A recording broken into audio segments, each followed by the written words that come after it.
My name is Kenny Abano. I'm from Texas, Houston, and my company is Facility Management Supplies and People Inc. And you just really got into this recently, is that correct? Yes, I would say I probably got into it in June of this year, and I did some research. I used a lot of your videos. I would say that's something where I've been seeing it on LinkedIn for a while, and I was like, let me properly look at this, and I started getting into it. I applied for a few contracts and I started understanding. The more I watched, the more I learned. I started understanding what I had to do to get results faster. I also went to some trade conferences, went around, met people in the industry, and I learned some more as I kept doing all these things. Dude, that's awesome. And I want to get into exactly what you did, but why don't you tell me what led you to government contracting? I mean, I know you watched some of our videos, but what was the initial thought for you as far as, hey, this might be a good customer, or what was intriguing about government contracting? So what I originally was doing at that time is I was doing project management for companies. So software, basically I had an agency, like an agency. So what we do software solutions for these agencies. You help them set up their phone system, set up their accounting system, whatever software they're required to help them run your business more efficiently. And even optimize those all softwares to trigger marketing functions and marketing triggers, something like that. So that's what I was getting. And I was like, the government is the biggest buyer. I think I've seen one here. They're the biggest buyer in the country. So I decided to look at what they buy. And that's when I realized they buy everything. Like they buy shoestrings. They buy every single thing that you can think about. They don't do most of the work themselves. They buy them. And I realized they also have set-asides. So set-asides in these things for small businesses. So I was like, no, it's already part of my program to look for new customers. I started getting into it, looking into it. And yeah, I learned from videos, what I saw online, and started going deeper and deeper. Perfect. You had a business, and before getting into government contracting, you had a business agency helping in that area. I mean, you're talking about what? I don't want to butcher it, but it sounded like, is it help desk related, or is it, because you're talking about telephone solutions and things like that? My misunderstood. So for example, like an example would be one of my clients, right? We set up a solution where they speak to their customers, but they speak to their patients.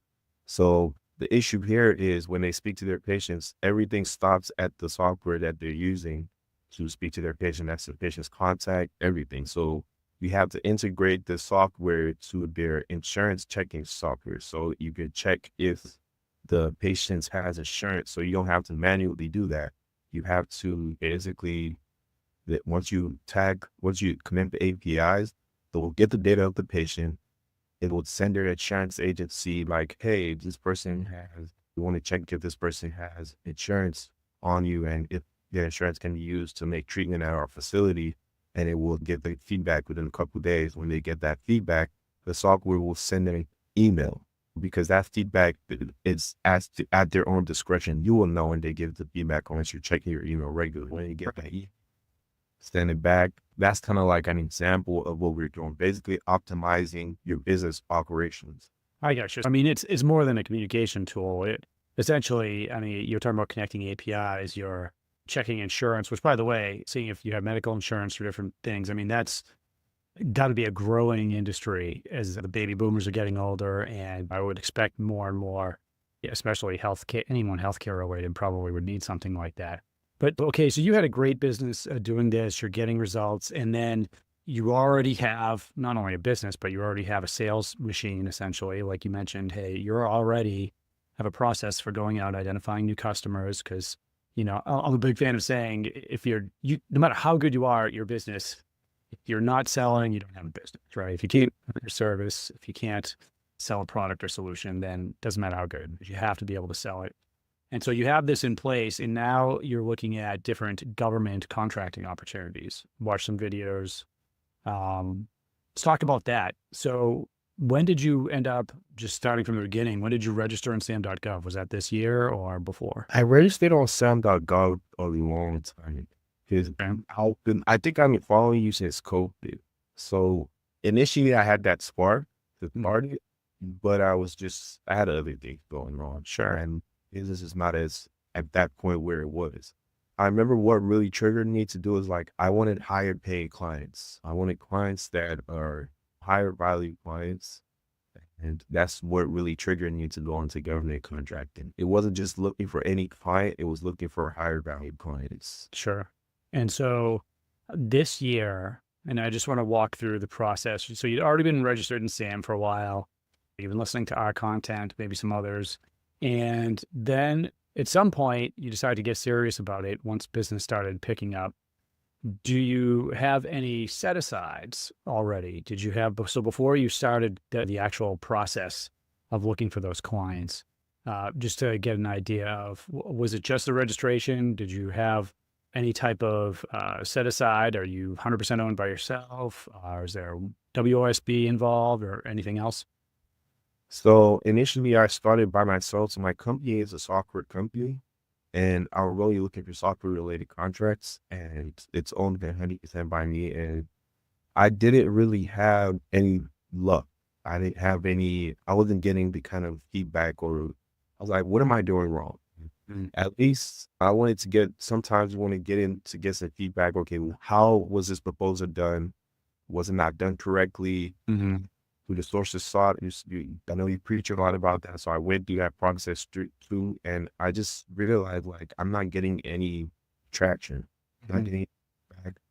So that's when I went to a couple of shows. I went to an expo. I also do some local Texas Smart Private, so like the local state government.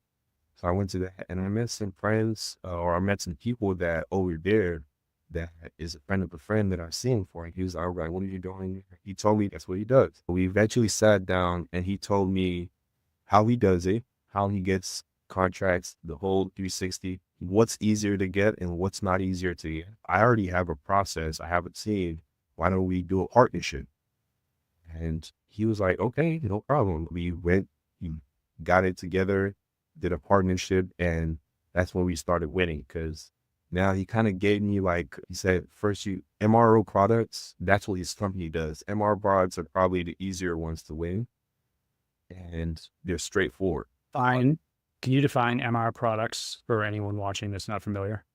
MRO is like maintenance, repair, and operations. So lights in the or something like a remote, something like that. They need 2,000 remotes for something, and they need a mouse, 1,000 mouse, or they need phones. I remember we did one with the Texas Water Board, and they needed like 15 iPads. These are kind of things that I would say are MRO products or easier to replace. But MRO essentially are usually like facility products. So lights, light bulbs, um, like cleaning stuff, like the cleaning chemicals, type of products that we were specialized in. Awesome. And okay, so you teamed up with him. And when you teamed up, was it a joint venture? Was he the prime and you the sub? How was that relationship? So he's the prime, and what we teamed up basically is a joint venture. Actually, he teamed up to basically he has his process. He has where he gets his contracts from. What I was supposed to do was supplement his business because we had the process and system. What I do is what me and my team does is we go around my contracts like they can fulfill within the vendor system. Like they have a list of vendors. What can your vendors do? What can your vendors supply? And we go looking for those contracts and you discuss like, okay, what's the percentage that we're going to bid, like the markup. And yeah, basically that's what we do like on a daily basis. You just probably spend like an hour to 2 hours a day on this. And yeah, that's basically it. Excellent. So that's great. So you partner, and this is really valuable because subcontracting, I think a lot of people either it goes in one ear and right out the other, or maybe they don't take it seriously, right? But the reason, whether it's a joint venture or subcontracting, especially for your first contract or two, like partnering with another business gives you so much of an advantage because A, you're partnering with a business that has past performance, right? They have a process. If they've won multiple contracts, they have a process that works. And it's a great way for you to get experience, right? And kind of start getting your fingers wet and just getting a little bit more experience in the public sector. So you partnered with him, you won your first contract, and it sounds like you're continuing to do this type of thing, right? And it sounds like is it mainly products so far then for facilities, or have there been some other things that you've won? So in the process of us doing this, we've started going into DoD kind of products, so specific to DoD. So basically any product that is a military related product. I would say we just started this like a month and a half ago, so I can't speak too much on it. But these are products that there are a couple licenses you need to buy, or there are a couple requirements you need to be able to procure this product in the military. I would say that's what we've been getting into recently. So the reason why we're getting into that is because there's less competition. There are a few businesses in it, and it's a good opportunity to partner up with vendors that are in that space. Great. And so up to now, so now you've been doing the process for a while, you've won some contracts. What's your thinking? What would be your positives and negatives that you've experienced so far? I would say the number one thing is your process. I think the more we fine tune your process, the more specific too. Like you have to go specific on specific things. Like when I first started, we were applying for everything. I would not in software, we were applying for everything in terms of software, but like the more you specialize, the more time you have to understand the contract, the more time you have to predict. And also you have to, another thing is like the agencies are going for, I would say like, so one of the agencies that my team focuses on is the naval shipyard in Irvington, Washington. I don't know. I think they're building something there, but I have no idea. But like they pull out contracts every day. Like, and it's like 2 days. They want some replies within 2 days or a day. And it's like, it turns down the opportunity. It weeds out like some of the people that wouldn't have the time to bid for those contracts. So I think like those are the kind of opportunities, like you need to fine tune your process to avoid competition and make more money on harder to execute contracts. Sure. Yeah, no, I think you're right. And especially if we're talking about selling products versus maybe, if you have a consulting firm or you're providing services of some kind, it's important for people to understand, because I think a lot of people get the wrong idea when they're like, oh, I'm just going to find a solicitation for anything and then for a product and go buy it at Walmart and sell to the government. Doesn't work that way, right? It often, as you're realizing, it often comes down to price, and it also often comes down to, hey, do you even have the ability to react in a couple of days and provide that to really, because if you win a contract with the government, you're now on the hook to provide that thing or service to the government. It's misleading if you hear someone say something like, oh, hey, I won a $200,000 contract selling golf balls to the government, whatever it is. Okay, well, what was the actual profit margin on that, right? Oh, was it 1%? Did you mess up? And when you read the contract itself, is it 0%? Did you actually lose money on the transaction? So it's incredibly important. And you said this earlier, and I just wanted to restate it maybe in a different way, is that you and your partners already have agreements with manufacturers or people that you're selling for, right? You already have, and what happens when you have those agreements with companies is you have a negotiated rate typically. So they might give you a break on the price, which allows you to squeeze some more profit into the contract. Would you say that is an accurate statement of what you guys are doing? 100%. Yeah. If you don't have a relationship with the supplier and manufacturer, you most likely would get a retail price. And a retail price, I don't think somebody's going to always beat that. You have to be really lucky to win it out on the retail price. And you still... Yeah. And I mean, how, at some point I think you have to get to a certain point profit wise for actually to be worth your while to sell to the government. One of the misconceptions out there when some people just start watching or looking at the information on government contracting is thinking, oh, here's maybe somebody easier to sell to than another business or consumer. But in reality, that's not the case. I find that it's actually much easier to sell B2B or B2C. The reason you want to sell to the government is because you could have some very, like you mentioned earlier, you can find the government is the biggest purchaser of goods and services. So now you can find someone with deep pockets and you're looking at bigger contracts. Sometimes you're looking at long-term contracts that will be recurring, right? You develop I think you mentioned doing well with DLA, Defense Logistics Agency, in our LinkedIn conversation. When you develop a relationship with the government and they're buying from you and you have past performance, you deliver what you say you're going to, they tend to keep coming back. And if you make it a point to keep that relationship alive, that can be repeat big contracts with the government. And it's worth, I think, putting up with maybe some of the policies and the procedures that you don't normally have to deal with. Do you think that's accurate, or you have a different take on it? I agree with you, but I haven't gone that far. I haven't gone that far to experience like their requirements. A lot of their requirements are like, it's not really that big of a deal to me. Like the invoicing is not something that's like a hard thing to do. You can finish it up within a day or less. Having to get the bid so you can be able to go to the military base to deliver your product. Those are requirements that are like, those are part of business. If you're not ready to do something like that, then so I don't think I've gone to the level where the requirements are so huge. I would say there's two things that we've been looking into. So the long-term contracts, like you said, we're trying to get into stuff like that. So for example, I noticed, I realized, I don't know if this is with the federal, but contracts between $10,000 and $24,000 or $10,000 and $25,000, it depends on the agencies. The government doesn't need to put out a solicitation. They can just see, they know you're a past performer. Hey, we want to buy this, and they can buy it. There's no contracting process. They just tell you what they want, give them a quote, and they'll buy it from you. I just recently spoke to somebody about this in the Texas agencies, and like, this is how it is for all the agencies.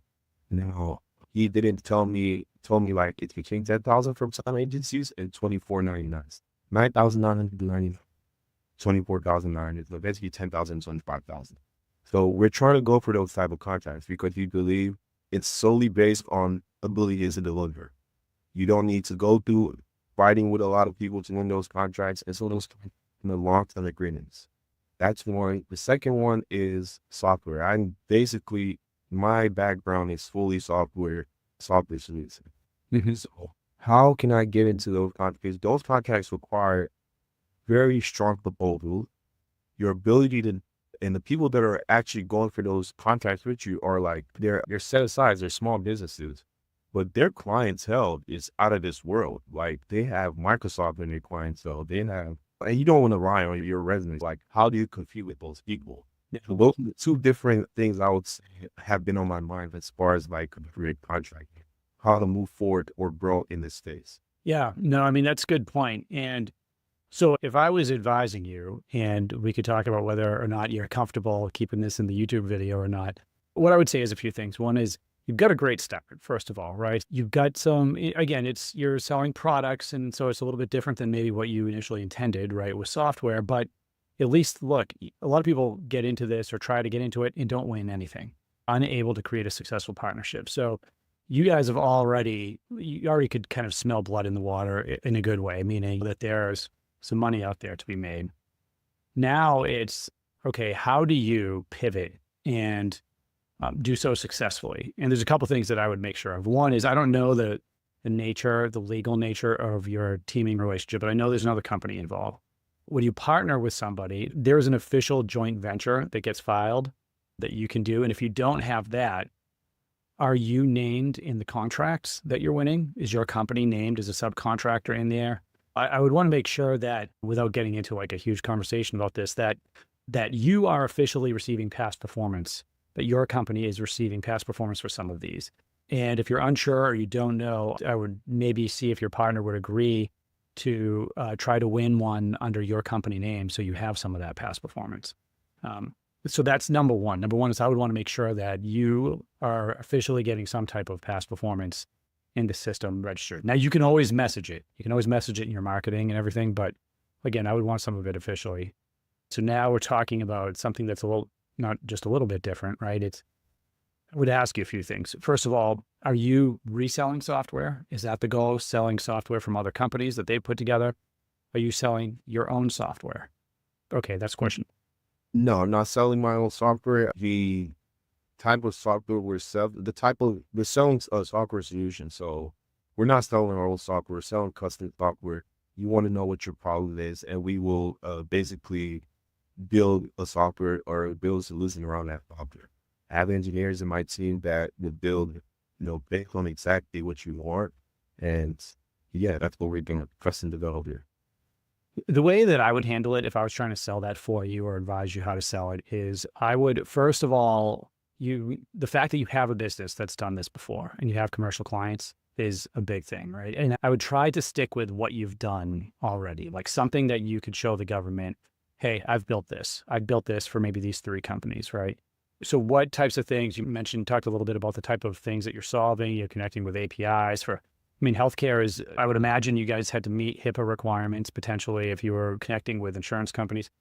The one stumbling block with software is that the government does have some pretty significant cybersecurity policies. So familiarizing yourself with NIST, looking at, I would not target classified systems in the beginning, anything classified, because for instance, in the Department of Defense and really with the other agencies as well, if you're building a software that's going to go either on premise, like they're going to host it, or is it going to go into the cloud? That's probably the first thing we need to know.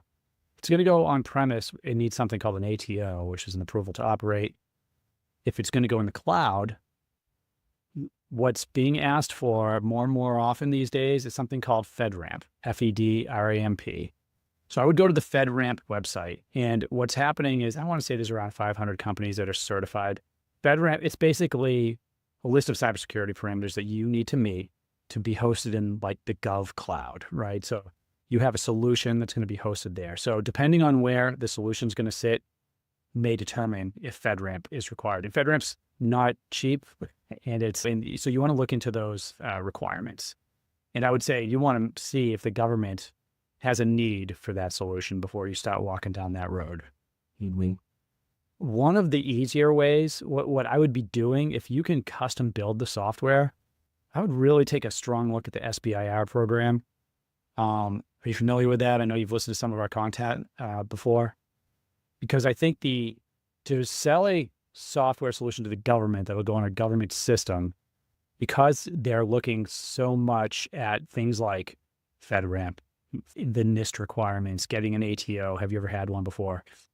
If we start with SBIR, now we're talking about something that you're developing that may eventually sit on a government system, but you're typically building it to demo to the government, right? I would go to the SBIR.gov site and I would look through the topic areas. But my advice would be for the software thing is check out the cyber topics and see if there's something there that you could develop through going in a phase 1.